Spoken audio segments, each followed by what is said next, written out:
Friends. अभी हम लोग हैं दिल्ली एयरपोर्ट पे और हम जा रहे हैं कहीं पे। मेरे साथ है जगत।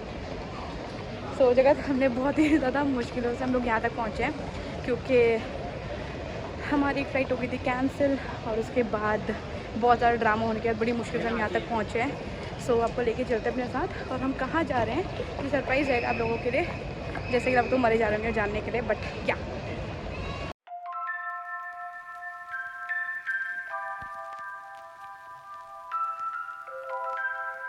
गाइस बड़ी ही मुश्किलों से, पता नहीं क्यों एयरपोर्ट से मेरा 36 का आंकड़ा है कि जब भी मैं एयरपोर्ट आई हूँ हमेशा भागते दौड़ते आई हूँ, और आज भी कुछ ऐसा ही हुआ है कि हम बहुत भाग के आए हैं बिकॉज हमारी फ़्लाइट हो गई आगे वाली कैंसिल और जो हमें ऑल्टरनेट मिला है वो 3 दिन का है। उसी में हम ये डिसाइड नहीं कर पाए कि हमें जाना है या नहीं जाना, बट फाइनली हम लोग डेली एयरपोर्ट पर हैं। बने रहिए हमारे साथ, देखते हैं कि हमें किस्मत कहाँ लेके जाती है। और यहाँ पे फटाफट कर लिया था मैंने अपना आउटफिट चेक, जो कि एयरपोर्ट के अकॉर्डिंग आई नो कि थोड़ा सा अजीब है लेकिन फिर भी। अब उसके बाद हमें यहाँ से जाना था मुंबई, और मुंबई की फ़्लाइट भी हो गई 3 घंटे डिले, और मुझे और जगत को बहुत लंबा इंतज़ार करना पड़ा। फाइनली हम अपनी सीट पे बैठ चुके थे और बाहर बारिश बहुत ज़्यादा हो रही थी, और फिर भी हमने इस मौसम का मज़े लिया और हम उड़। गाइस, जो हमारी फ़्लाइट थी वो 2 घंटे से करीबन 5 घंटे की हो गई बिकॉज ऑफ द डिले।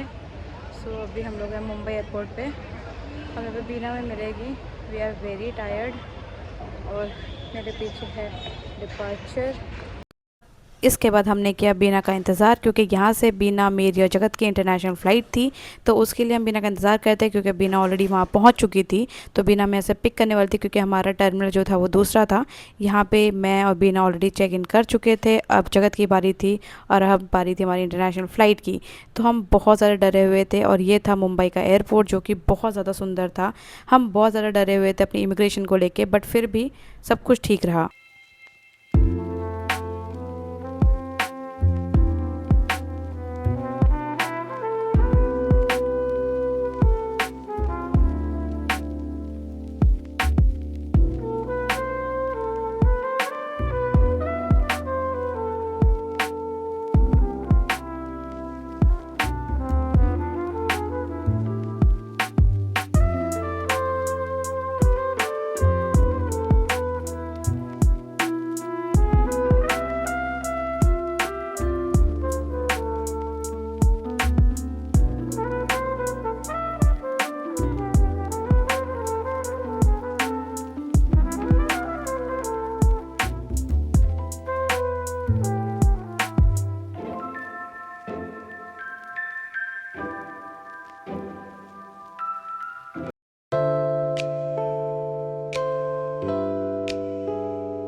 तो हम पहुंच चुके थे नायरोबी।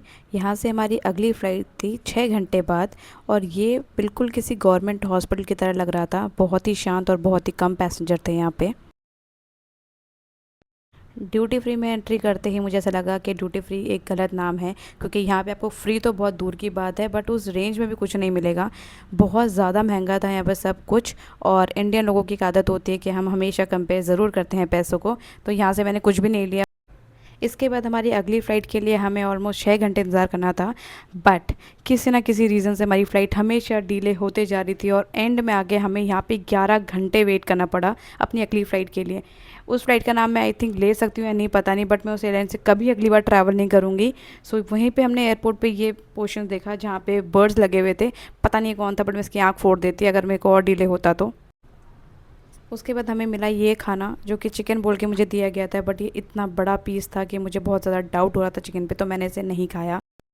सो फाइनली 30 घंटे का ट्रैवल करके और 2 रातें एयरपोर्ट पे बिता के हम पहुंच चुके थे अपनी डेस्टिनेशन पे। यहाँ पे बीना हमें पिक करने के लिए आई थी, बट हम बहुत ज़्यादा थक गए थे, अब हमें बस रेस्ट करना था।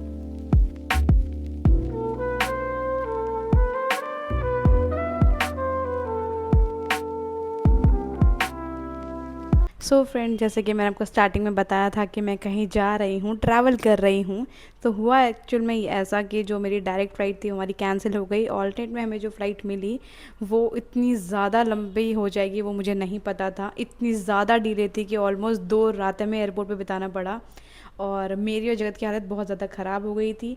और अभी हम जहाँ पे हैं वो जगह है तंजानिया।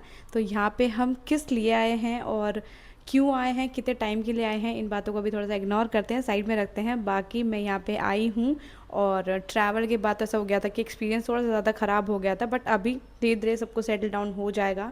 तो मैं यहाँ पे आपको दिखाऊंगी कि हम लोग क्या कर रहे हैं क्या नहीं। बाकी मेरे फ्रेंड्स, फैमिली मेम्बर्स को किसी को भी नहीं पता था कि हम कहाँ पे क्यों जा रहे हैं, तो आई होप अब उनको ही पता चल जाएगा। और व्लॉग आपको अच्छा लगे तो प्लीज़ इसको लाइक सब्सक्राइब कर दीजिएगा, क्योंकि अब आप अफ्रीका से व्लॉग देखेंगे और आई होप आपको ये पसंद आएंगे। Thank you.